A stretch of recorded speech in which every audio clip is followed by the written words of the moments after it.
ఈ విగ్రహం చూస్తుంటే మనందరికి గుర్తొచ్చేది నీతి, న్యాయం, ధర్మం.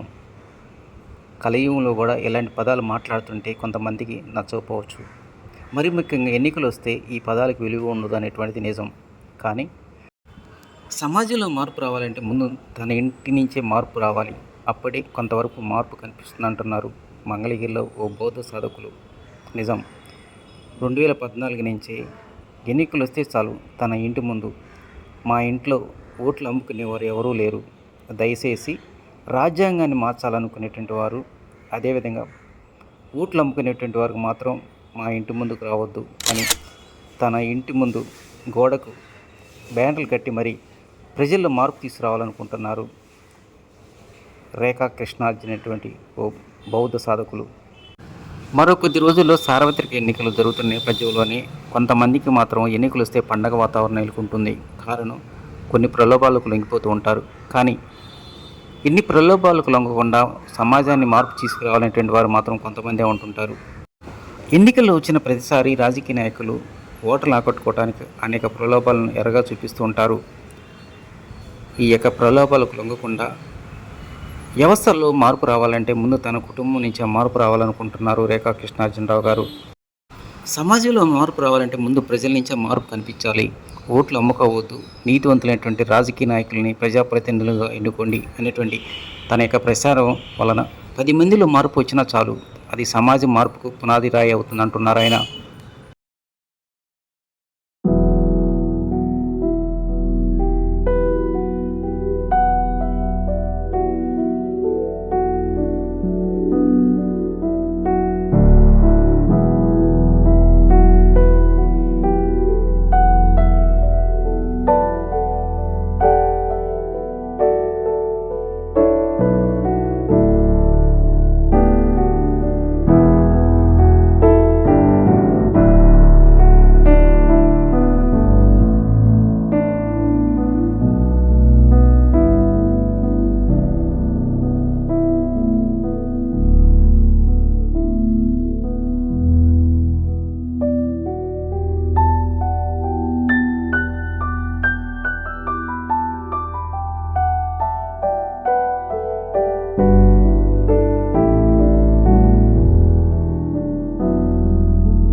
మంగళగిరి ప్రాంతంలో ఈ యొక్క ధర్మానికి సంబంధించి కానివ్వండి, ఈ సందేశాలు పబ్లిక్ తీసుకెళ్లాలంటే ఆలోచనలు మీరు మొదటి నుంచి ఉన్నారు, ఆ విషయం నాకు తెలుసు.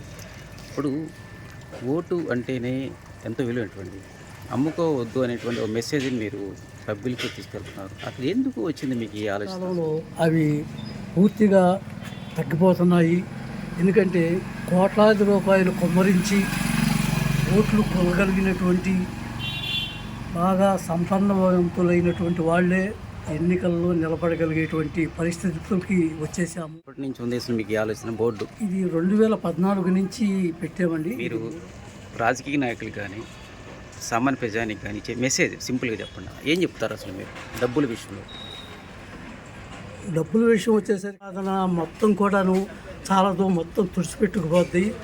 ఇది మీకు శాంతిని, సౌఖ్యాన్ని కలిగించదు, మంచిని చేకూర్చదు. తర్వాత మీరు మంచి పనులు చేయాలన్నా కూడా మరి నియోజకవర్గంలో చేయలేని పరిస్థితుల్లో పడిపోతారు. అందుచేత మీరు కూడా ఆలోచించండి. సాధ్యమైనంత వరకు మీరు డబ్బులు ఇవ్వకుండా ఓట్లు అడగండి. ఓట్లుకి డబ్బులు ఇచ్చి మీరు కొనుగోలు చేసి గెలవాలని ఆలోచన నుంచి మీరు క్రమక్రమంగానైనా బయటకు రండి.